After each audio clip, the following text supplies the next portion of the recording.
ராமபக்தி செலுத்துவதில் தன்னை மிஞ்சியோர் யாரும் இல்லை என உணர்த்தியவர் ராமபக்தன் அனுமன். இதை உணர்த்தும் விதமாக தன் இதயத்தில் ராமனும் சீதாதேவியும் இருப்பதை தன் நெஞ்சை பிளந்து காட்டிய அற்புத கதை ஒன்றை இங்கு பார்ப்போம். 14 ஆண்டுகால வனவாசம் முடிந்து அயோத்தி திரும்பிய ராமருக்கு பட்டாபிஷேகம் செய்ய ஏற்பாடு செய்யப்பட்டது. அயோத்தி நகரமே வியாக்கோலம் பூண்டிருந்தது. ராமனின் பெயரில் 14 ஆண்டு காலம் ஆட்சி செய்த பரதனின் ஆட்சியின் கீழ் மக்கள் எந்த ஒரு குறை இல்லாமல் வாழ்ந்தார்கள். என்றாலும் ராமன் பட்டாபிஷேக தினத்தில்தான் மக்களின் முகத்தில் உண்மையான மகிழ்ச்சியும் ஆனந்தமும் வந்தது. வேதங்கள் முழங்க, மங்கள கீதங்கள் இசைக்கப்பட்டு, புண்ணிய நதியில் இருந்து கொண்டு வரப்பட்ட தீர்த்தங்களால் ராமருக்கு பட்டாபிஷேகம் செய்யப்பட்டது. பிறகு மக்கள் ஆனந்தமழையில் நனைந்தனர். ராமனும் சீதாதேவியும் அரியாசனத்தில் அமர்ந்திருப்பதை பார்த்து நாட்டு மக்களும் முனிவர்களும் தேவரும் கூட பூமாரி பொழிந்தனர். ஸ்ரீராமரும் சீதாதேவியும் அரியணையில் அமர்ந்திருக்க, ராமனின் பாதத்தில் அடக்கத்தோடு அனுமன் அமர்ந்திருந்தார். அங்கேதானே உடையவள் ஏந்தியிருந்தார். ராமனுக்கு வெண்கொற்ற குடையும் பரதன் பிடித்திருந்தார். லட்சுமணனும் சத்ருகனும் வெண் சாமரம் வீசி கொண்டிருந்தனர். பெரியவர்கள் மகுடத்தை எடுத்துக் கொடுக்க, ரகுகுல குருவான வசிஷ்ட முனிவர் மகுடத்தை ராமபிரானுக்கு சூட்டினார். ஸ்ரீராமன் அரசானதால் மக்கள் மிகுந்த மகிழ்ச்சி அடைந்தனர். தன் காலடியில் இருந்த அனுமானை பார்த்து ராமபிரான், உன்னுடைய உன்னத அன்பை நான் எப்படி விவரிப்பேன்? உதவி செய்வதில் உன்னை போல யாரையும் ஒப்பாக சொல்ல முடியாது. உன்னுடைய அன்பை எதாலும் அளக்க முடியாது. உன்னை போல கைமாறு பார்க்காமல் உதவக்கூடியவர் யாருமே இல்லை என்று புகழாரம் சூட்டினார். உன் உதவிக்கு நான் என்ன கைமாறு செய்யப் போகிறேன்? என் அன்பை தவிர விலை உயர்ந்த என்னால் எதையும் தர இயலாது என அனுமன் தன் மார்போடு கட்டி அணைத்து கொண்டு கண்ணீர் விட்டார் ராமர்.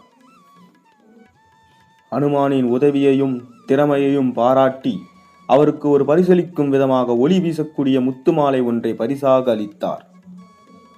ஆனந்தத்துடன் பெற்றுக்கொண்ட அனுமன் முத்து மாலையை ஒவ்வொன்றாக பிழிந்து ஒவ்வொரு முத்தாக கடித்து உடைக்கத் தொடங்கினார்.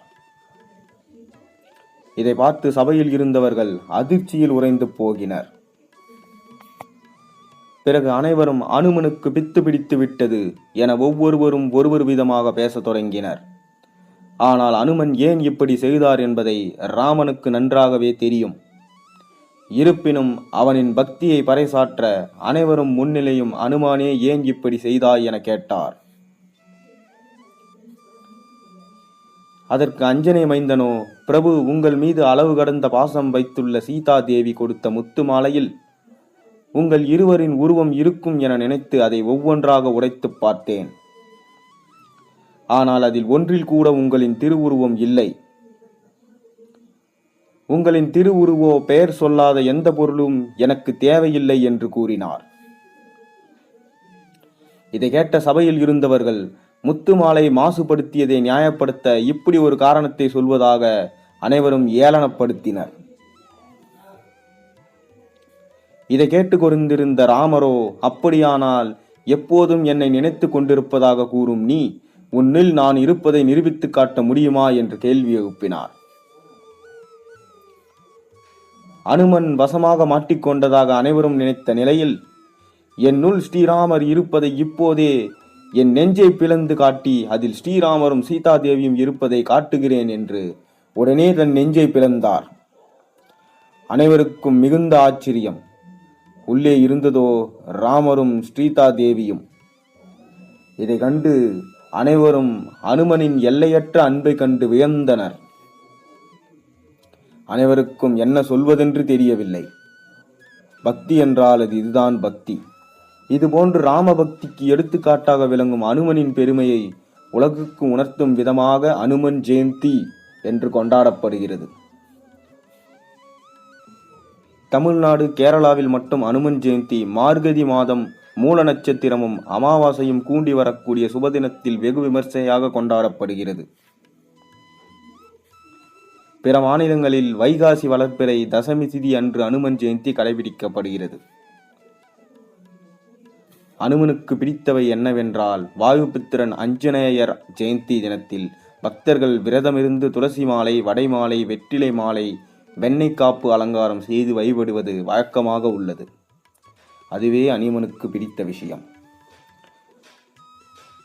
ஓகே நண்பர்களே, அடுத்த கதையில் உங்களை சந்திக்கிறேன். அதுவரை நம்ம ஏமாளி சேனலுக்கு நீங்கள் மறக்காமல் சப்ஸ்கிரைப் பண்ணிக்கோங்க. பெல் ஐக்கனை ப்ரெஸ் பண்ணி வச்சுக்கோங்க. அப்போ தான் நான் போகிற ஒரு கதையும் உங்களுக்கு உடனே வந்து சேரும். மீண்டும் ஒரு கதையில் உங்களை சந்திக்கிறேன்.